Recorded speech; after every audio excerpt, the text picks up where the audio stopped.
అందరికీ నా నమస్కారాలండి. ఇప్పుడు మీరు చూస్తున్నది 8థ్ క్లాస్‌కి సంబంధించి సీబీఎస్ఈ సిలబస్.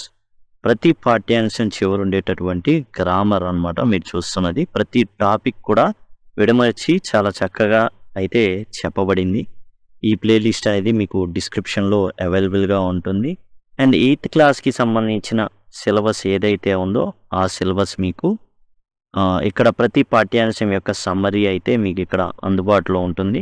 ప్రతిదీ కూడా ఈ యొక్క ప్లేలిస్ట్ లింక్ కూడా మీకు డిస్క్రిప్షన్‌లో అవైలబుల్‌గా ఉంటుంది. అలానే సప్లిమెంటరీ రీడర్‌కి సంబంధించి పాఠ్యాంశాలు వివరించడం అయితే జరిగింది. అండ్ వర్డ్ టు వర్డ్ అవి కూడా డిస్క్రిప్షన్‌లో మీకు అవైలబుల్‌గా ఉంటాయి.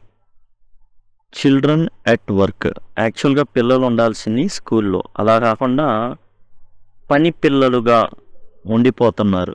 చిల్డ్రన్ ఎట్ వర్క్ సప్లిమెంటరీ రీడర్లోని ఇట్ సో హ్యాపెండ్ చాప్టర్ 2 అనమాట. ఇట్ సో హ్యాపెండ్ అనేది సప్లిమెంటరీ రీడర్ యొక్క పేరు. చాప్టర్ 2 మొదటిది వచ్చేసి how the camel got his hump. ఆ తర్వాత సప్లిమెంటరీ రీడర్లోని second chapter children at work మనం ఇప్పుడు డిస్కస్ చేయబోతున్నాం. ఈ పుస్తకంలోని సెకండ్ యూనిట్ సమ్మరీని మనం ఇప్పుడు చూస్తున్నాం.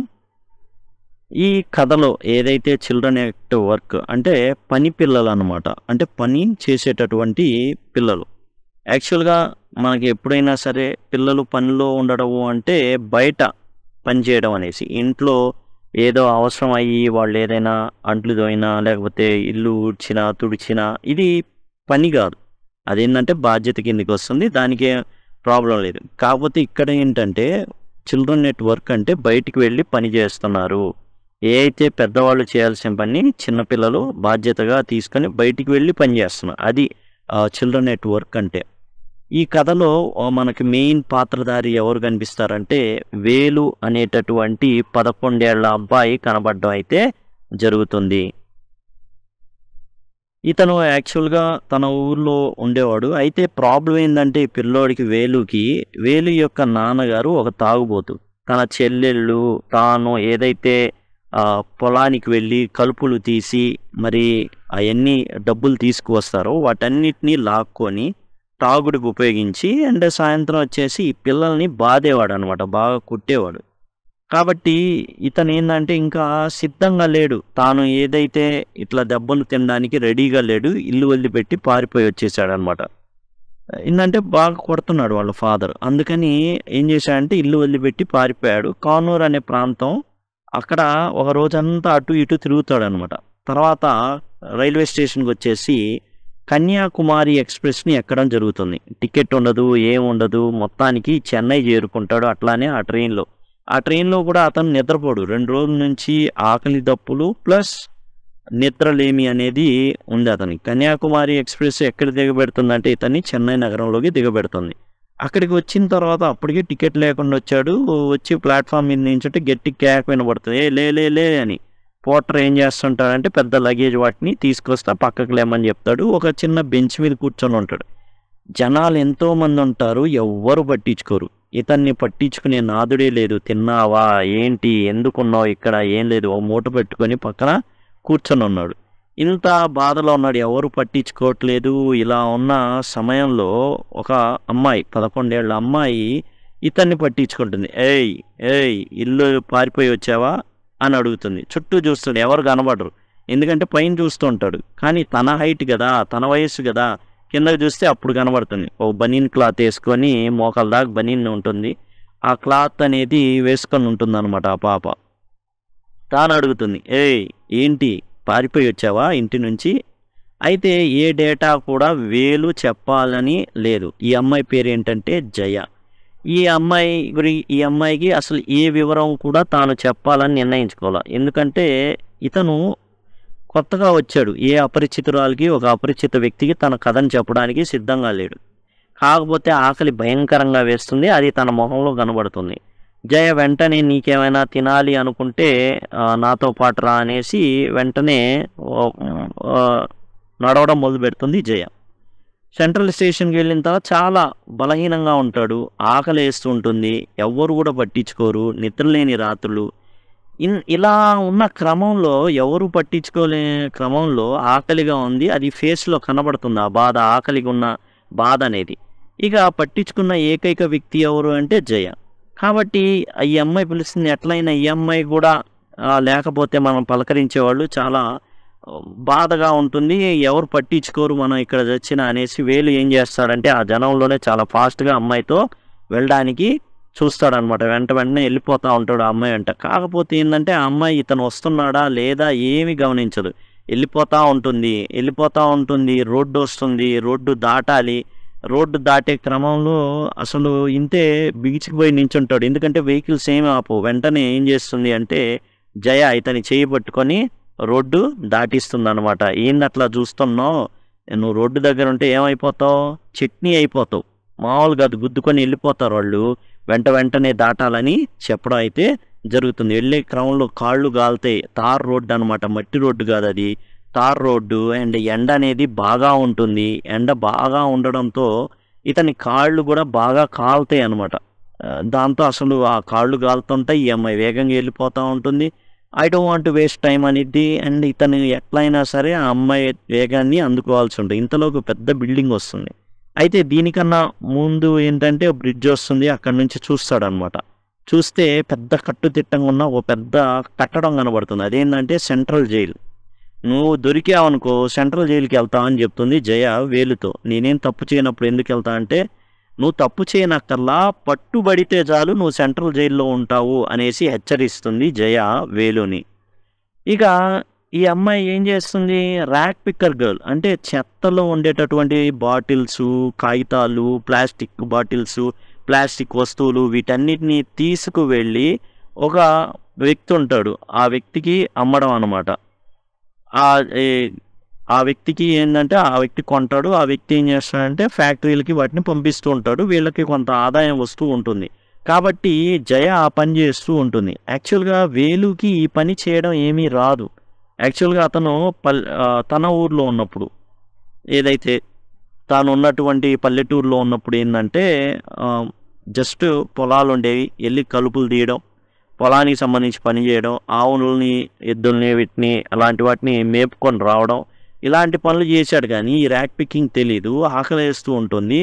ఇంతలోకి ఈ అమ్మాయి ఏం చేస్తుంది అంటే ఒక పెద్ద కళ్యాణ మండపానికి తీసుకువెళ్తుంది. ఆ కళ్యాణ మండపం వచ్చేసి ఏంటంటే శ్రీ రాజరాజేశ్వరి ప్రసన్న కళ్యాణ మండపం అనమాట.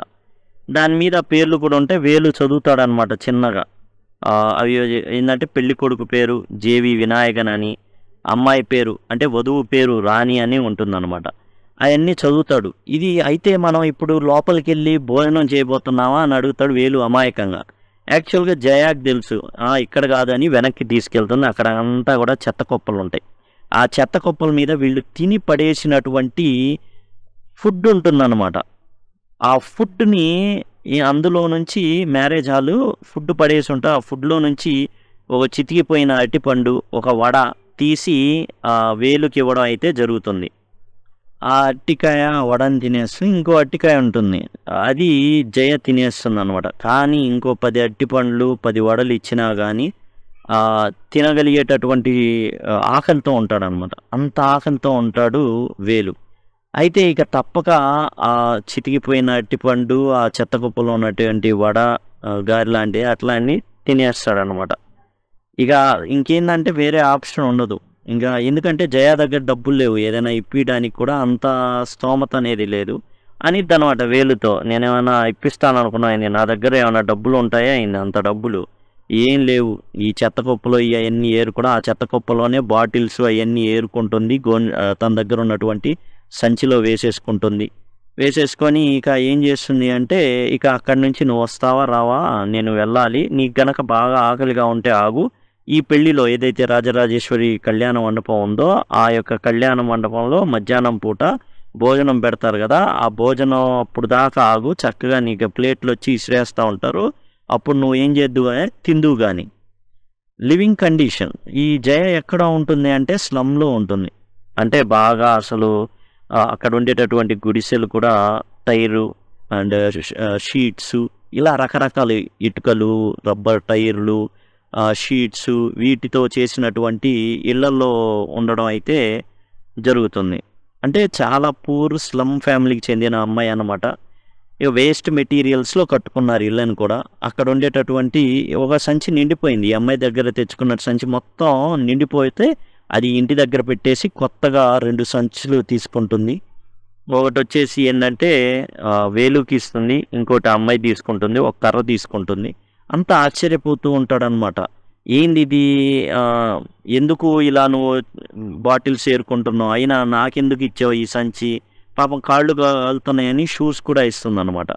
ఆ షూస్ వేసుకో, కాకపోతే లేసులు ఉండవు, ఇవి కూడా చెత్త కుప్పలో దొరుకుంటాయి జయాకి, అది వేలుకి ఇస్తుంది పాపం చాలా బాధలో ఉన్నాడనేసి. ఒక కర్ర అలానే ఒక సంచి ఇస్తుంది.